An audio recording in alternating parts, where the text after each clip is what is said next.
എൻ്റെ പേര് ഡെൻസിൽ ജോസഫ്. ഞാൻ ആലുവയിൽ നിന്നും വരുന്നു. കമ്പനിപ്പടി മരിയാപുരം ഇടവകമാണ്. 9/4/2021 ഞാനിവിടെ വന്ന് ഉടമ്പടി എടുത്തത്. അതിനു മുമ്പ് 2019 ഞാൻ വൈഫും കൂടി ഇവിടെ വന്ന് ഉടമ്പടി എടുക്കാനായിട്ട് വന്നു. ഉടമ്പടി എടുക്കാൻ വൈഫ് എന്നോട് പറഞ്ഞു. പക്ഷേ ഞാനത് നിരസിക്കുകയാണ് ഉണ്ടായത്. കാരണം അത്യാവശ്യം സാലറിയും കൂടാതെ ശാരീരികമായിട്ടാണെങ്കിലും 2 പ്രാവശ്യം കരാട്ടയിൽ നാഷണൽ ചാമ്പ്യൻഷിപ്പ് വിന്നറായിരുന്നു ഞാൻ. അപ്പോൾ അതുകൊണ്ടൊക്കെ തന്നെ മാതാവ് എല്ലായിടത്തും ഒന്ന് തന്നെയാണല്ലോ എന്നുള്ളൊരു ചിന്ത വന്നു. അപ്പോൾ അതുകൊണ്ട് ഞാനെല്ലാം നിരസിച്ച് ഞാൻ വൈഫിനെ കൂട്ടി പെട്ടെന്ന് പോവുകയാണ് ഉണ്ടായത്. അങ്ങനെ 2020 എനിക്ക് കോവിഡ് വരികയും അത് കഴിഞ്ഞ് നെക്ക് ബൾജിങ്ങായിട്ട് വന്ന് എനിക്ക് നടക്കാൻ പറ്റാത്ത ഒരു അവസ്ഥയിലോട്ട് വരികയും ചെയ്തു. കയ്യിൽ 3 വിരൽ മരവിച്ചു പോയി. അങ്ങനെ അത് കഴിഞ്ഞ് ഞങ്ങളുടെ ഫാദർ ഞങ്ങളുടെ ഷെയറിങ്ങിലോട്ട് വന്നു. സ്ഥലങ്ങളെല്ലാം ഷെയറിങ് ചെയ്തു തന്നു. ആ സമയത്ത് വീട് വിൽക്കേണ്ടതായിട്ട് വന്നു. ആ സമയം എനിക്ക് വേറൊരു വീട് വാങ്ങിക്കേണ്ട ഒരവസ്ഥയിലോട്ട് വന്നു. അപ്പോൾ ഞാനും ഫാദറും ചേട്ടനും എല്ലാവരും കൂടി ചേർന്ന് ഒരു സ്ഥലം കണ്ടു. ചേട്ടൻ്റെ അടുത്ത് തന്നെ ഒരു സ്ഥലം കണ്ടു. അവിടെ അത് വാങ്ങിക്കണമെങ്കിൽ ഏതെങ്കിലും ഒരു സ്ഥലം വിറ്റുപോയാലാണ് നടക്കുകയുള്ളായിരുന്നു. അങ്ങനെ 2021 വന്ന് ഉടമ്പടി എടുത്തതിൻ്റെ ഫലമായി ഞാൻ ഞങ്ങളുടെ സ്ഥലങ്ങൾ ഒപ്പിട്ട് പ്രാർത്ഥിച്ചു. അപ്പോൾ എനിക്ക് ധാരാളം ഫ്രണ്ട്സ് ഒക്കെ ഉള്ളതുകൊണ്ട് തന്നെ ഞാൻ എല്ലാവരോടും പറഞ്ഞു. എത്രയും പെട്ടെന്ന് എനിക്കത് നടക്കുമെന്ന് എനിക്ക് തോന്നി. കാരണം ഫ്രണ്ട്സ് എല്ലാവരും ബ്രോക്കർമാരോടൊക്കെ പറഞ്ഞ് സ്ഥലം വിറ്റുപോകുമെന്ന് ഞാൻ വിചാരിച്ചു. പക്ഷേ ഒന്നും നടന്നില്ല. അതിൽ തന്നെ ഒരു മോശം ഒരു സ്ഥലം ഉണ്ടായിരുന്നു. ഇത്തിരി വഴി ഇടുങ്ങിയതായിരുന്നു. അത് വിറ്റുപോകുമെന്ന് ഞാൻ വിചാരിച്ചില്ല. അങ്ങനെ അതുപോലെ തന്നെ ഞാനും ഫാദറും ചേട്ടനും ചേർന്ന് ഒരു സ്ഥലം കണ്ടത് വിറ്റുപോകാനുള്ള രീതിയിലായിരുന്നു. അപ്പോൾ ഞാൻ അവിടെ ചെന്ന് ഒപ്പിട്ട് പ്രാർത്ഥിച്ചു. എനിക്ക് ആ സ്ഥലം ലഭിക്കാനായിട്ട് പ്രാർത്ഥിച്ചു. അതുപോലെ തന്നെ ഇവിടെ കാരുണ്യ പ്രവൃത്തികൾ ഞാൻ ചെയ്തു തുടങ്ങി. അങ്ങനെ 2022 ആയപ്പോഴത്തേക്കും ഓരോരുത്തരും ടോക്കൺ തന്ന് തുടങ്ങി. പക്ഷേ ടോക്കൺ തന്നു, പിന്നെയും മടങ്ങിപ്പോവും. 23 ആയപ്പോഴത്തേക്കും അങ്ങനെ മടങ്ങി പോകുന്നുണ്ട്. എന്നാലും ഞാനിവിടെ കാരുണ്യ പ്രവൃത്തികളൊക്കെ ചെയ്ത് മുന്നോട്ട് പോയി.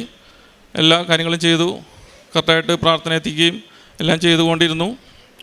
അങ്ങനെ 2025 ആയപ്പോഴത്തേക്കും ഞാൻ മാതാവിനോട് പറഞ്ഞു, എന്താണിത്, എനിക്കൊന്നും നടക്കാത്ത ഒരവസ്ഥയിലോട്ട് വരികയാണല്ലോ, എന്താണ് ഇത് വിറ്റുപോകാത്തതെന്നുള്ളൊരിത് ചോദിച്ചു. അതുപോലെ തന്നെ ഞാൻ പറഞ്ഞത് എനിക്ക് ഉടമ്പടി എടുത്ത ഒരാളായിരിക്കണം എൻ്റെ സ്ഥലത്തിൻ്റെ എടുക്കാനായിട്ട് വരേണ്ടതെന്ന് ഞാൻ പ്രാർത്ഥിച്ചു. അതിൻ്റെ ഫലമായി കൊല്ലം ജില്ലയിൽ നിന്നും വന്ന പുനലൂരിൽ നിന്ന് വന്ന ഒരാളാണ് എൻ്റെ സ്ഥലം വന്ന് വാങ്ങിച്ചത്. അത് എന്നെ വളരെയധികം സന്തോഷിപ്പിച്ചു. കാരണം ഉടമ്പടി എടുത്ത ഒരാൾ തന്നെ വന്ന് ഈ സ്ഥലം വാങ്ങിച്ചതുകൊണ്ട് എനിക്ക് മനസ്സിലായി അത് മാതാവ് കണക്ട് ചെയ്തതെന്നാണ്. അത്രയും നാളും പോകാറുന്നത് മാതാവ് കണക്ട് ചെയ്ത് ആ സ്ഥലം അദ്ദേഹം എടുത്തു. അതിൻ്റെ ഫലമായി ആ പൈസ കൊണ്ട് തന്നെ ചേട്ടൻ്റെ അടുത്ത് തന്നെയുള്ള ഒരു സ്ഥലത്തിലോട്ട് ഞാൻ ഒപ്പിട്ട് പ്രാർത്ഥിച്ച ആ സ്ഥലം എനിക്ക് ലഭിക്കുകയുണ്ടായി. അതിന് മാതാവിനോട് നന്ദി പറയുകയാണ് ഈ അവസരത്തിൽ. അതുപോലെ തന്നെ 2023 ഞാൻ ലോറി ട്രാൻസ്പോർട്ടിങ്ങായിട്ട് ബന്ധപ്പെട്ടാണ്.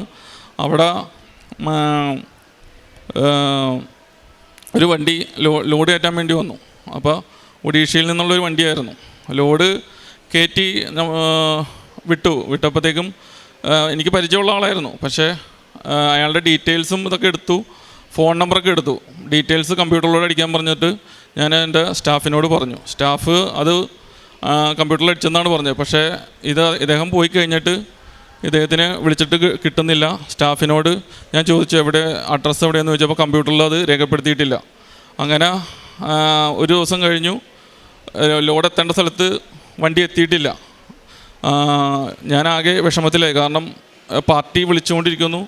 ഈ വണ്ടി എത്താത്തതിൻ്റെ പേരിൽ എനിക്കാണെങ്കിൽ ഫോൺ നമ്പർ 2 ഹിന്ദിക്കാരാണ് വന്നേക്കണത്. എനിക്കാണെങ്കിൽ ഒരു പരിചയം, അതിലൊരു മലയാളിയുണ്ട്. മലയാളിയുടെ നമ്പറിൽ വിളിച്ചിട്ട് കിട്ടുന്നില്ല, ഹിന്ദിക്കാരനെ വിളിച്ചിട്ട് കിട്ടുന്നില്ല, സ്വിച്ച്ഡ് ഓഫ്. ഞാൻ ആകെ വിഷമാവസ്ഥയിലായി. ഞാൻ ഒരു ദിവസം കഴിഞ്ഞ് പിറ്റേ ദിവസം തന്നെ ലോഡ് എത്തേണ്ടതാണ്, ലോഡ് എത്തിയില്ല. എന്നിട്ട് ഞാനിവിടെ വന്നു. പിറ്റേ ദിവസം പാർട്ടിക്കാർ എൻ്റെ അടുത്ത് വന്നു. മൊത്തത്തിൽ ആകെ പ്രശ്നങ്ങളായി. ഈ വണ്ടി എത്താത്തതിൻ്റെ പേരിൽ ആകെ പ്രശ്നങ്ങളായി.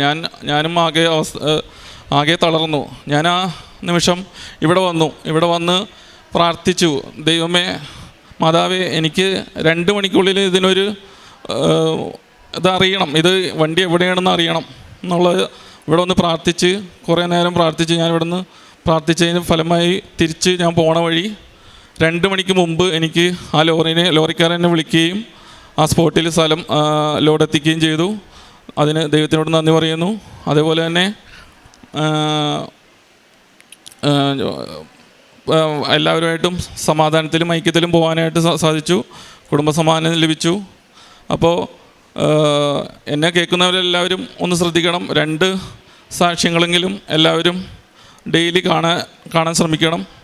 അതുപോലെ തന്നെ ചില മാസങ്ങളിൽ ഞാൻ പ്രേക്ഷിത പ്രവർത്തനങ്ങൾ ചെയ്യാതിരുന്നിട്ടുണ്ട്, കാരുണ്യ പ്രവൃത്തികൾ ചെയ്തില്ല. അപ്പോൾ ആ സമയങ്ങളിലൊന്നും എനിക്ക് കൂടുതലായിട്ട് അനുഗ്രഹങ്ങൾ കിട്ടിയില്ല.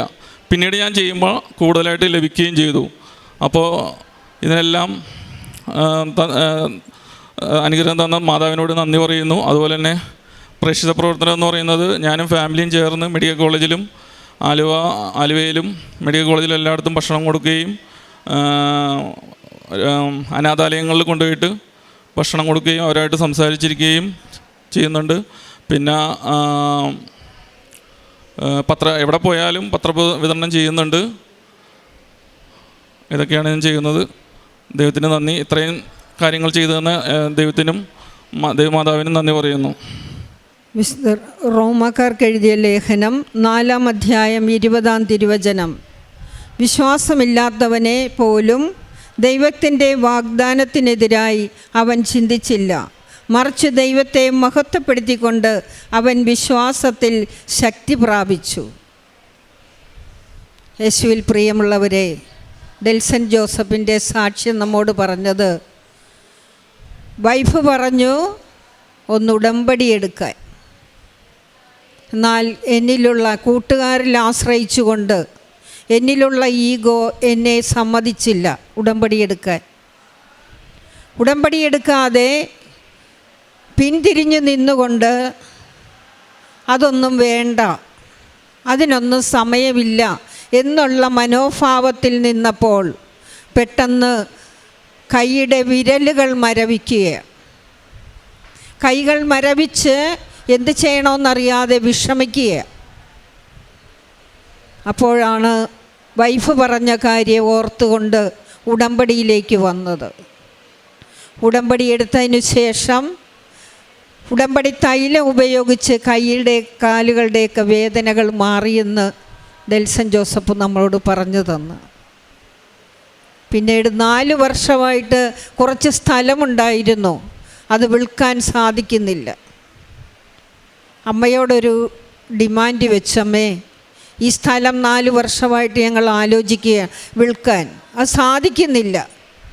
എന്നാൽ ഒരു ഡിമാൻഡുണ്ടമ്മേ, ഉടമ്പടിയെടുത്ത ഒരാളായിരിക്കണം ഈ സ്ഥലം വാങ്ങിക്കേണ്ടത്.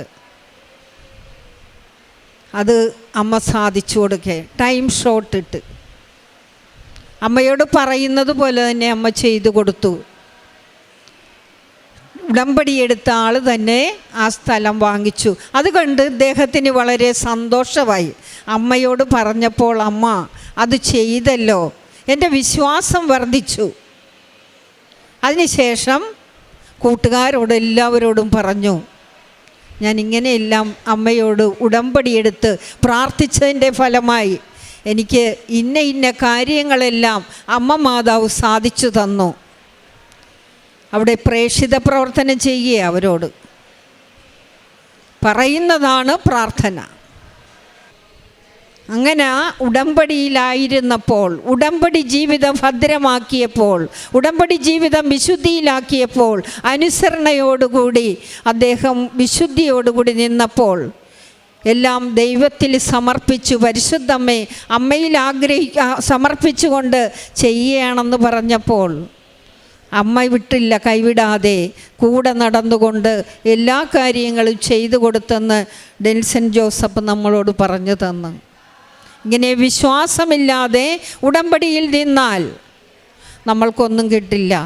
വിശ്വാസത്തോടുകൂടി വിശുദ്ധിയിൽ ഉടമ്പടിയിൽ ജീവിതം നയിച്ചാൽ പരിശുദ്ധമ്മ ഒരിക്കലും കൈവിടില്ലെന്ന് ഇദ്ദേഹം നമ്മളെ ഓർപ്പിച്ചു. അതിന് പരിശുദ്ധമ്മ വഴി ഇദ്ദേഹത്തിന് കൊടുത്ത വൻ കൃപയ്ക്ക് നമ്മൾക്ക് ഈശോയ്ക്ക് സമർപ്പിച്ച് കരങ്ങളടിച്ച് പ്രാർത്ഥിക്കാം. അത്യപൂർവ ദൈവാനുഭവങ്ങൾ ഇനി നിങ്ങൾക്കും സ്വന്തം. ഈ യൂട്യൂബ് ചാനൽ ഇതുവരെ സബ്സ്ക്രൈബ് ചെയ്തിട്ടില്ലെങ്കിൽ ഇപ്പോൾ തന്നെ സബ്സ്ക്രൈബ് ചെയ്യുക. ഈ വീഡിയോ ഇപ്പോൾ തന്നെ നിങ്ങളുടെ സുഹൃത്തുക്കൾക്ക് ഷെയർ ചെയ്തുകൊണ്ട് കർത്താവിൻ്റെ പ്രേക്ഷിതരാകുക.